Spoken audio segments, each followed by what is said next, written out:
नमस्कार। आज का जो मेरा टॉपिक है उसका नाम है कि क्या आत्माएं होती हैं या क्या मैंने किसी आत्मा को देखा है।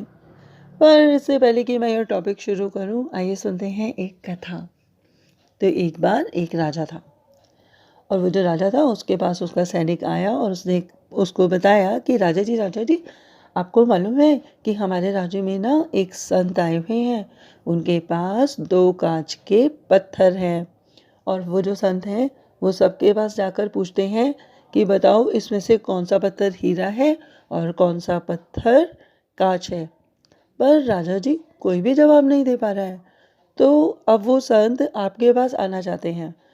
तो राजा ने पूछा, आना चाहते हैं मतलब कहाँ पर हैं? तो उसने कहा कि राजा जी वो हमारे राजमहल के बाहर खड़े हैं, आपसे आज्ञा चाहते हैं कि वो अंदर आ जाए।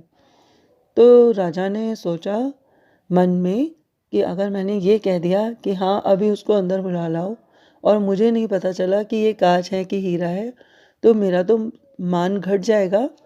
तो राजा ने कहा कि संत से कहो कि मैं उनसे कल मिलूंगा। और ऐसा कहकर राजा ने थोड़ी सी अपने आप को मोहलत दी। और जो राजा था वो अगले दिन उसने, क्योंकि सर्दियाँ थी तो उसने अपनी सभा जो थी वो धूप में लगानी थी।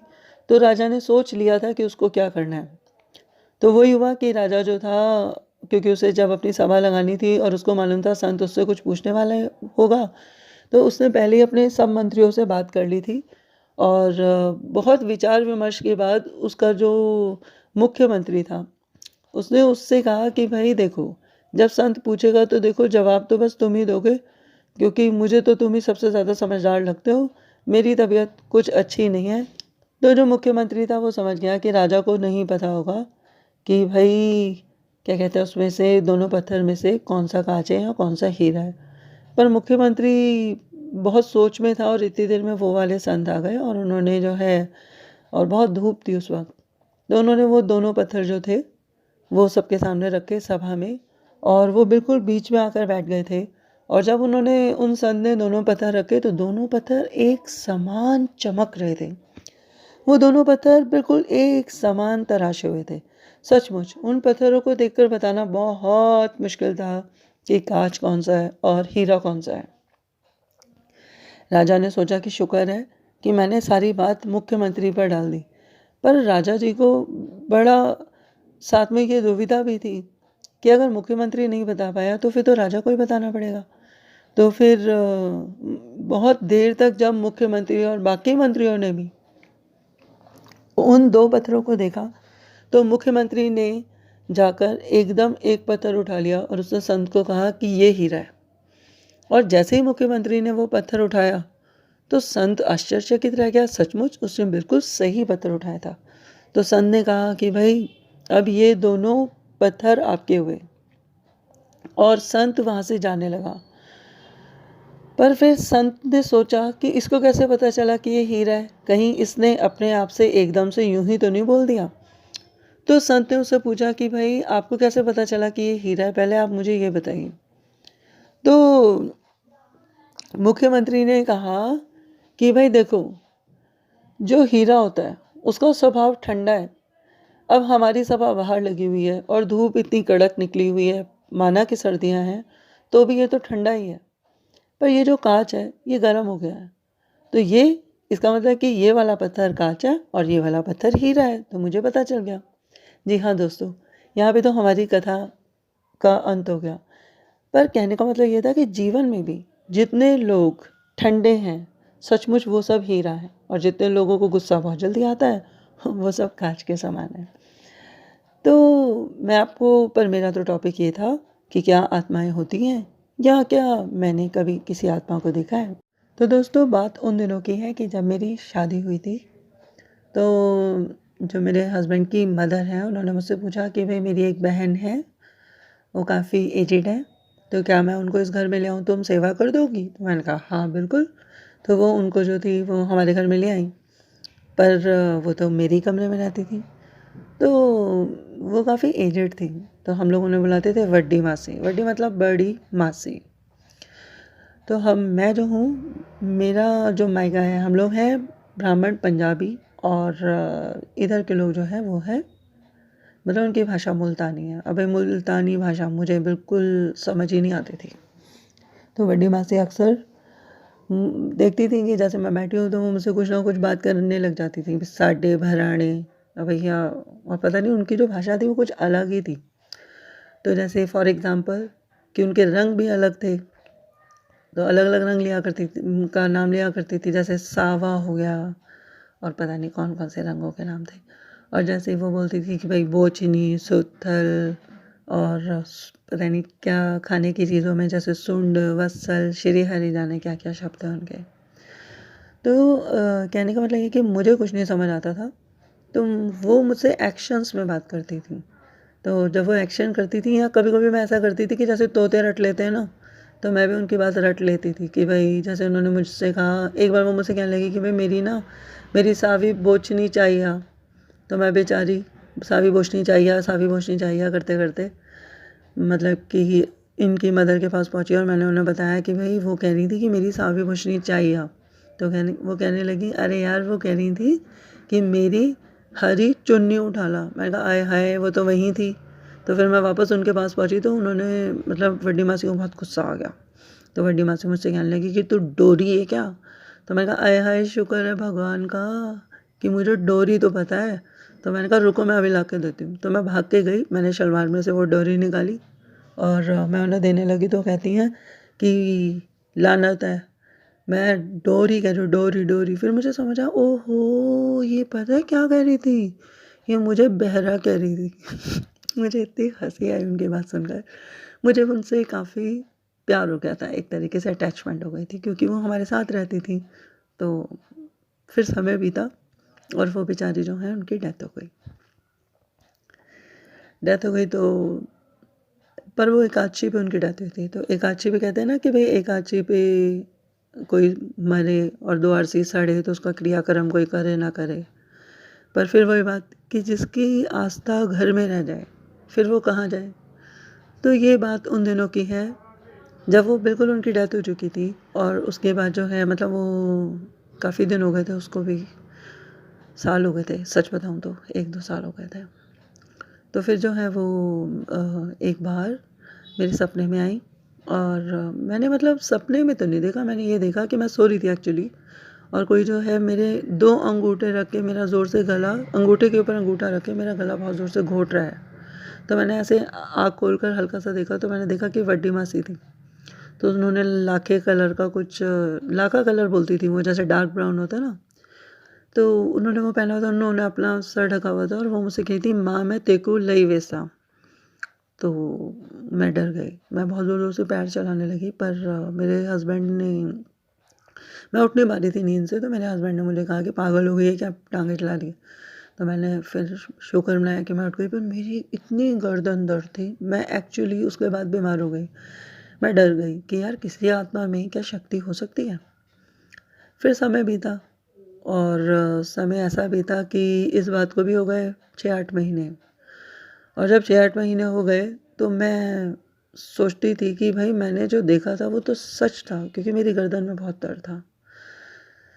तो उसके बाद क्या हुआ कि एक बार जैसे कि मैंने आपको पहले बताया था कि मैं हमेशा जो है 3:30 बजे सुबह उठ जाती हूँ।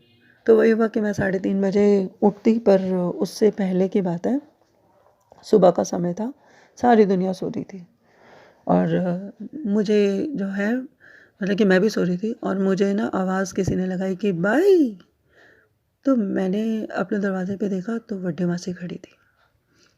तो बड्डी मासी ने जो है वो मतलब मैंने उनको घाघरे जैसी ड्रेस में देखा, जो उन्होंने एक शर्ट के साथ घाघरे जैसी ड्रेस पहनी थी, और उसके ऊपर दुपट्टा लिया हुआ था लाखे रंग का, वो लाखा रंग का ही पहना हुआ था फिर से। तो मतलब कि मैंने कहा कि भाई जाना, मैंने अपनी आंखें ज़ोर से बंद कर ली क्योंकि मैं डर गई थी उनको देख के। तो वो मुझे उठाने लगी कि भाई उठ, भाई उठ। तो मैंने उनको मना किया कि नहीं। तो फिर वो मुझे हाथ लगा के उठाने लगी, तो मैंने कहा मत कर यार। मैंने अपनी आंखें ज़ोर से बंद कर ली। तो वो 2 मिनट बाद फिर से आ गई। तो वो बोली कि भाई उठ वंश। तो मैंने कहा क्या है। तो बोली कि ना भाई उठ वंश। वो मुझसे कहने लगी कि भाई बाहर दा बुआ लत्था पिया है, दित्ता कोई नहीं पिया, भाई जंदरा कोई नहीं लगा पिया। पर मुझे उनकी भाषा समझ ही नहीं आ रही थी, तो मुझे इशारे से समझा रही थी। मुझे समझ आया कि वो कह रही हैं कि दरवाज़ा खुला हुआ है, दिया नहीं हुआ, मतलब कुंडी नहीं लगी हुई और उस पे ताला नहीं लगा हुआ। तो मैंने कहा कि भाई मत करना। तो मैंने ज़ोर से आंखें बंद कर ली, क्योंकि मैं डरी हुई थी कहीं मेरा गला ना दबा दे। मैंने इतनी ज़ोर से आंखें बंद की और मैं सो गई। जब मैं सो गई तो उसके बाद मैं 10-15 मिनट बाद वापस अपनी आदत के अनुसार उठ गई। मैं बिल्कुल भूल गई कि मैंने बड़ी मासी को सपने में देखा था। और वही अपनी आदत के अनुसार दैनिक क्रिया, जैसे सुबह उठता है इंसान तो उसके बाद फिर मैंने जो है 4:05 पे इधर रखी चाय और उधर जो है विष्णु सहस्त्रनाम स्तोत्रम टीवी पे लगाया और बड़े आराम से मैंने झाड़ू उठाई। मैंने कहा चलो भाई झाड़ू लगा लो, क्योंकि उन दिनों में प्ले स्कूल होता था, ट्यूशन होता था, मेरे पास टाइम नहीं होता था बिल्कुल भी। वैसे तो मैं आज भी सुबह ही उठती हूँ, पर उस वक्त तो बहुत ज़्यादा काम था। तो फिर मैं आदत के अनुसार मैंने झाड़ू उठा लिया और मैं घर में झाड़ू लगाने लगी।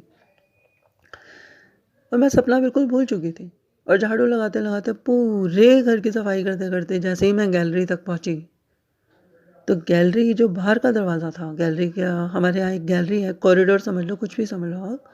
तो वो जो बाहर का दरवाज़ा था वो खुला हुआ था। वो दरवाज़ा खुला हुआ था और वो बंद नहीं था। तो मुझे एकदम बड़ी मासी की आवाज़ चारों तरफ से गूंजने लग गई मेरे कान में कि भाई बुआ लत्था पिया है, बुआ दित्ता कोई नहीं पिया, भाई जंदरा कोई नहीं लगा पिया, पता नहीं क्या कि चोर बुहारी देवस ने समथिंग लाइक। तो मैंने कहा कि यार, एकदम जब कानों में गूंजी तो मुझे लगा कि मैं झाड़ू बहुत तेज़ फेंकूं और भागूं अंदर, क्योंकि मुझे उनकी आवाज़ें आ रही थी। तो मैं मतलब कि एकदम फिर श्री विष्णु ने मुझे कहा कि नहीं, डरना नहीं है। अगर तुम डर जाओगे ना तो ये चीज़ें तुम पे हावी हो जाएंगी, डरना नहीं है। तो मैंने फिर पूरी झाड़ू लगाई, बल्कि मैं तो सड़क तक पे भी लगा देती हूँ जो उस वक्त। तो मैं बिल्कुल, तो मैंने जो है लगा के मैं वापस अंदर आई, पर मुझे समझ नहीं आया यार, ये बड़ी मासी ने मुझे बोला है। तो फिर मैंने जो है ना इनकी मदर को बताया कि भाई मैंने बड़ी मासी का सपना देखा था और वो मुझसे ऐसे बोल रही थी। तो इनकी मदर हैरान हो गई कि अरे अरे, कहती तू तो बिल्कुल ही हमारी भाषा में बात कर रही हो। मैंने कहा नहीं, मैं आपकी भाषा में बात नहीं कर रही, जो उन्होंने मुझसे बोला मैं आपको बता रही हूँ। पर उसके बाद आप यकीन नहीं करोगे दोस्तों कि मुझे ये भाषा आ गई। मुझे ये भाषा ऐसे आई, बड़ी मासी ने तो मुझसे कुछ ही शब्द बोले थे, पर मुझे वो भाषा सिखा गई। और सचमुच आत्माएं बोल सकती हैं। और वो मुझे हाथ लगा लगा के उठा रही थी, मुझे बिल्कुल उनका स्पर्श महसूस हो रहा था। और जब वो मेरा गला दबाने आई थी तब भी मुझे उनका एहसास हुआ था। तो मेरे कहने का मतलब यही है कि जब आप ये सोचो कि जब हम किराए का मकान नहीं छोड़ पाते हैं, क्योंकि हमें ऐसा लगता है कि भाई वो हमारा था, हमें उसकी याद आती है। और किराए का मकान हो, अपना मकान हो, अपनी कोई कपड़ियाँ हो, कुछ हो, तो फिर बड़ी मासी कैसे हमें छोड़ के जा सकती थी। तो वो भी यहीं थी। और उठ जाएं तो हमेशा आसपास ही रहती हैं, चाहे नेगेटिव हो चाहे पॉजिटिव हो। और आत्माओं के बारे में अगर बात बताऊं तो मैंने एक और बार एक आंटी को देखा था जो हमारे घर की थोड़ी सी दूरी पे रहती है, एक आध घर छोड़कर। मुझे बहुत अच्छी लगती थी, पर मैं उनके घर कभी गई नहीं थी। गई तो थी, पर एक्चुअली बस मैं उनके ब्लैक गेट तक गई थी और मैं अंदर तो नहीं गई थी। तो मैंने सपने में देखा कि मैं जो हूँ सपने में उन आंटी के घर जाती हूँ। तो जब मैं उन आंटी के घर जाती हूँ तो उनका जो घर था वो कुछ ऐसे था कि अब इस बार मैं ब्लैक गेट के अंदर चली आती हूँ। तो मैं ब्लैक गेट के अंदर गई तो एक वरांडा था, जो वरांडा तो हम सबको दिखता ही था, बरामदा कहते हो शायद आप लोग। तो हम उसके मैं जब उसके अंदर गई तो मैंने देखा कि मेरे शायद लेफ़्ट हैंड साइड पे मुझे वो किचन लगी। और जब मैं उसके अंदर गई तो वो एक रेक्टेंगुलर घर था, जिसके दोनों साइड पे शायद रूम थे। पर मैं खैर उन रूम में तो नहीं गई, पर मुझे एक अंदाज़ा हो रहा था। उस घर के अंदर एक टीवी पड़ा हुआ था पुराने ज़माने वाला, और उसके ऊपर अंकल आंटी की कोई फ़ोटो थी और एक किसी बच्चे की फ़ोटो थी। तो वो वाली जो आंटी थी, तो वो मुझे कहने लगी, मुझे बताने लगी कि भाई ये मेरा पंकु है। तो जब वो मुझसे बातें कर रही थी और मुझे अपने घर में अपने बच्चों की फ़ोटो दिखा रही थी, तो मुझे ऐसा लगा कि मैंने जो देखा कि टीवी के ऊपर तो अंकल आंटी की फ़ोटो थी और एक जो बच्चे की फ़ोटो थी जो जिसको वो पंकु बोल रही थी, तो उसने आँखों में शायद काजल लगा रखा था, शायद कोई सर्दियों की कोई ड्रेस पहन रखी थी फ़ोटो में, और मतलब कि वो दिखा रही थी। तो मैं जब उन्हें कुछ कह भी नहीं रही हूँ, मैं उनका बस देख रही हूँ कि भई घर को देख रही थी, मैंने कभी देखा नहीं था। तो जैसे सोफ़े लगे हुए थे, जैसे एक शायद एक बेड पड़ा हुआ था छोटा-सा, जो हाफ़ बेड होते हैं, पता नहीं क्या कहते हैं। तो उसके बाद मैं आ जाती हूँ उनके घर के बाहर। जैसे मैं आने लगी तो मैंने कहा, आंटी ने दरवाज़ा बंद कर लिया, तो मैंने वापस नॉक किया। मैंने कहा, आंटी मैं आपका आशीर्वाद लेना चाहती हूँ। तो आंटी कहती, ओए ओए ऐसे करके ना। तो मैं झुकी उनका आशीर्वाद लेने के लिए, तो उन्होंने मेरे सर पे हाथ रखा। तो जब उन्होंने मेरे सर पे हाथ रखा तो मुझे उनके हाथ का एहसास मेरे सर पे हुआ जो मैं सो रही थी। इतनी देर में अंकल बोले कि ये अब है नहीं है। तो मैंने कहा मतलब? तो वो बोले कि अरे अब ये है नहीं है, ये मतलब कि जैसे कहते हैं ना कि वे मर चुके हैं। तो मैंने आंटी को देखा तो वो मुस्कुरा रही थी।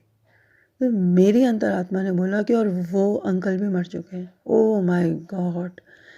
मैं इतनी तेज़ भागने के लगी वहाँ से, पर मेरे लिए भागना बहुत मुश्किल था और जागना भी बहुत बहुत बहुत मुश्किल था। ये बात तो खैर यहीं पे ख़त्म हो गई। पर मेरे कहने का मतलब ये है कि आप सोच सकते हो कि जो आंटी मुझे बहुत अच्छी लगती थी, मैं मन-मन में उनको बहुत मतलब प्रेज़ करती थी कि यार ये मुझे लेडी बहुत पसंद है। वो मुझे आत्मा के रूप में आशीर्वाद देने के लिए आ सकती हैं, तो मेरे लिए तो बहुत बड़ी बात है। आप सोचो कि बड्डी मासी मरने के बाद भी हमारे घर का उतना ही ख़्याल रख रही हैं कि अगर घर खुला हुआ है, तो वो बेचारी बता रही हैं कि भई घर खुला हो। सचमुच मेरे कहने का मतलब यही है कि जैसे कि मैंने अभी आपको कथा सुनाई थी कि भाई देखो, जो ठंडा होता है वो हीरा होता है। हम सबको ठंडा ही रहना चाहिए, हमें किसी चीज़ में मोह माया में नहीं पड़ना चाहिए। जो आंटी अपने बच्चे को पंकु पंकु कह रही थी, और जब मैं उठी तो मैंने अपने हस्बैंड को बताया कि भैया वो मैंने आज सुदेश आंटी को देखा था, पर अच्छा मैं उनके बच्चे का नाम तो जानती हूँ, पंकज, और एक का नाम अंकुर। पर मुझे ये नहीं पता था कि वो क्या बोलती थी, क्योंकि मैंने उनसे ज़्यादा बात की ही नहीं कभी भी। पर मेरे हस्बैंड ने बताया वो सही कह रही थी, वो उसको पंकु ही बोलती थी। मतलब कि माँ का प्यार बच्चे में, ये आप देखो ममता, चाहे वो मतलब कि माँ ना हो, मर जाए, मतलब क्षमा करे भगवान, ने कहना नहीं चाहिए, पर उसका प्यार ममता बच्चे में रह जाती है। और बड़ी मासी तो हमारे घर की देखभाल कर रही थी। तो भगवान करे कि उनकी पुण्य आत्माओं को मोक्ष मिले, मुक्ति मिले, थोड़ा वो आगे जाएं और भगवान उनको शांति दें। तो दोस्तों, यही थी मेरे मन में बात जो मैंने आज आपको वो बताई, जो मेरे लिए कुछ अलग थी। तो मैंने आपको बताने की कोशिश की। आप सबका बहुत बहुत धन्यवाद, बहुत बहुत धन्यवाद।